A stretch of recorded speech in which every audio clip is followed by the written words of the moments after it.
Assalamualaikum warahmatullahi wabarakatuh. Perkenalkan nama saya Amelia Noviargia Taufik.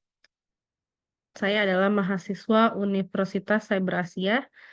Di video kali ini, saya akan memaparkan analisa laporan keuangan PT Tiga Pilar Sejahtera Food Tbk atau yang disingkat AISA yang sudah saya analisa sebelumnya.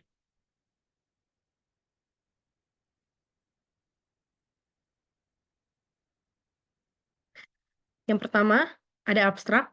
Informasi dalam laporan tahunan sangat penting bagi investor untuk menilai pengembalian dana dan memprediksi risiko. Berdasarkan laporan keuangan konsolidasi, kondisi keuangan PT Tiga Pilar Sejahtera Food menunjukkan kinerja buruk sehingga tidak mampu membayar dividen. Penelitian deskriptif ini bertujuan untuk menilai kesehatan Tiga Pilar Sejahtera Food selama periode 2016 hingga 2019. Menggunakan metode Altman Z-Score, data sekunder dari laporan tahunan perusahaan digunakan. Hasil menunjukkan bahwa kondisi keuangan perusahaan selama periode tersebut berada dalam kategori kebangkrutan. Diperlukan strategi yang lebih fokus pada peningkatan keuntungan dari usaha pokok.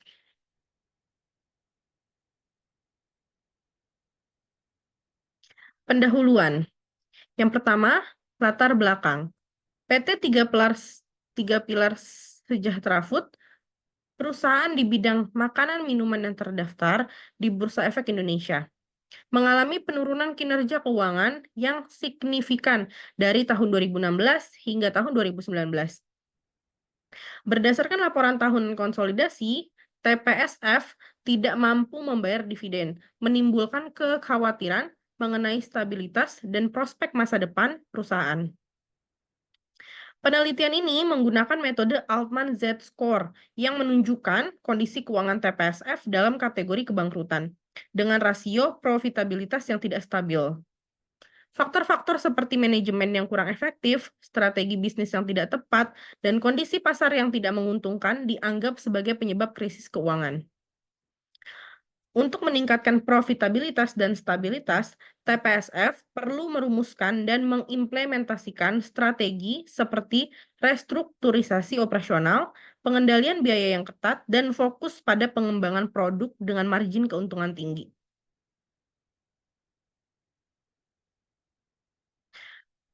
Yang kedua adalah tujuan dan metodologi.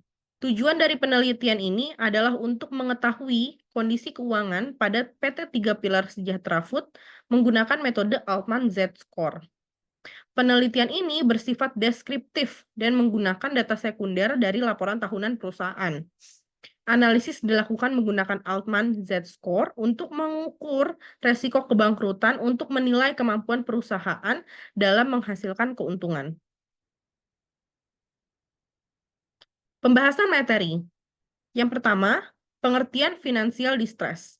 Financial distress adalah kondisi di mana perusahaan mengalami kesulitan keuangan yang serius, sehingga tidak mampu memenuhi kewajiban-kewajibannya, seperti membayar hutang, dividen, atau biaya operasional. Kondisi ini seringkali merupakan indikasi awal dari potensi kebangkrutan jika tidak segera ditangani. Penyebab dari financial distress itu adalah dari berbagai faktor yang meliputi manajemen yang tidak efektif dalam mengelola sumber daya perusahaan, strategi bisnis yang kurang tepat, fluktuasi ekonomi yang signifikan, perubahan dalam pasar industri yang tidak terduga, atau peningkatan utang yang tidak terkelola dengan baik. Ketika perusahaan menghadapi financial distress, kemampuannya untuk memenuhi kewajiban keuangan dapat terganggu, yang pada gilirannya dapat mengarah pada penurunan nilai perusahaan, kesulitan mendapatkan pendanaan tambahan, dan bahkan resiko kebangkrutan jika tidak ada tindakan perbaikan yang cepat dan efektif yang dilakukan. Definisi model Altman Z-Score. Metode Altman Z-Score adalah alat analisis keuangan yang digunakan untuk memprediksi kemungkinan kebangkrutan suatu perusahaan berdasarkan beberapa rasio keuangan yang signifikan. Model ini dikembangkan oleh Profesor Edward Altman pada tahun 1968 dan menggunakan variabel-variabel seperti rasio likuiditas, profitabilitas, leverage, aktivitas, dan ukuran perusahaan untuk menghitung skor Z. Skor Z yang rendah menunjukkan risiko kebangkrutan yang lebih tinggi, sementara skor Z yang tinggi menunjukkan keadaan keuangan yang lebih sehat. Ini adalah model Altman Z-score dan perumusannya.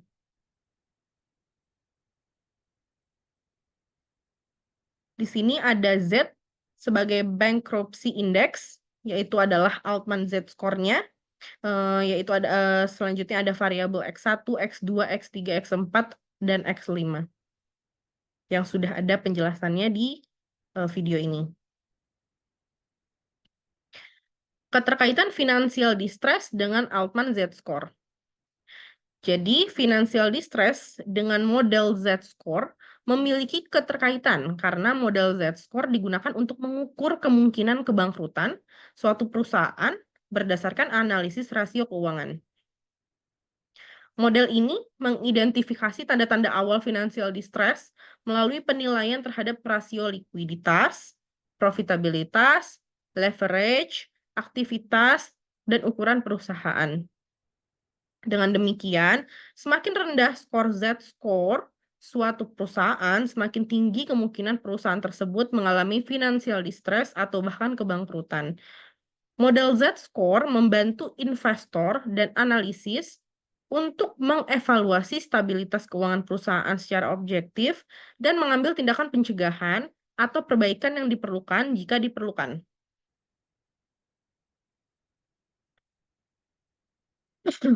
Berdasarkan model Altman Z-score, ditentukan rasio keuangan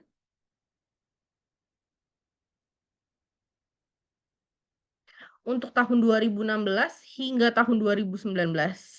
Bisa dilihat rasio dari 2016 sampai 2019 di tabel berikut.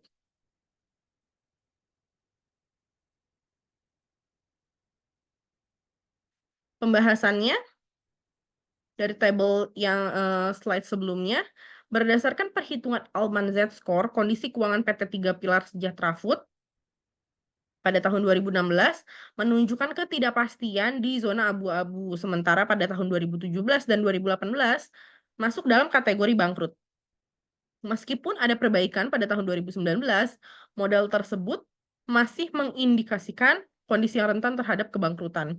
Analisis rasio keuangan menunjukkan beberapa masalah kritis seperti modal kerja yang negatif, penurunan dalam presentase aktiva lancar terhadap total aset, dan EBIT yang negatif akibat penurunan penjualan.